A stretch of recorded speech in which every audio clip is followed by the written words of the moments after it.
This is my declaration of what's been done for me. Have you ever asked yourself, who am I? Who am I really? Is it really me when I'm just hanging out at home with my wife and my son? Or is it me who's on stage singing songs and speaking about God? Maybe the real me is the guy who is in church perhaps, singing songs and hearing a message about the Bible. Or is it the real me when I'm on my own with my laptop? To lose the dust, the dry, the shame, and never thirst again. The hope is that I'd be the same person wherever I am, whatever I'm doing. But to be honest with you, there's been times in my life when I haven't been.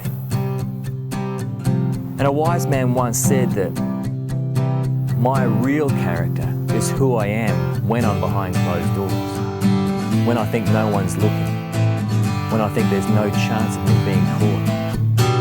I'll stand and I'll sing of the grace shown to me,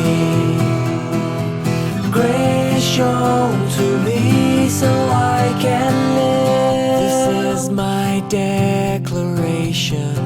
It seems that within Christian circles at least, we've created a situation where it's more important to appear to have good character than to actually have good character. We seem somehow to be able to accept a significant difference between the person we are when we're in public, when we're in church even, singing songs about God, and who we are behind closed doors. A healing restoration. There's no shame. I am broken. Yet we've got to recognize that Jesus calls us to lives of exemplary character, purity, holiness, even compared to Jesus himself.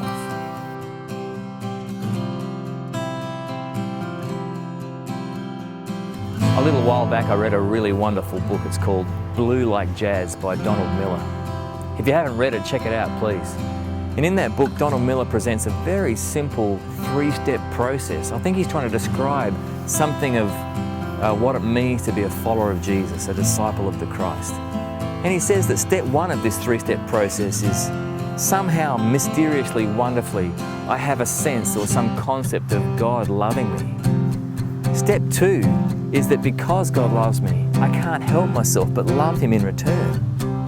And when I love God, step three, that's when I want to live the way he asks me to.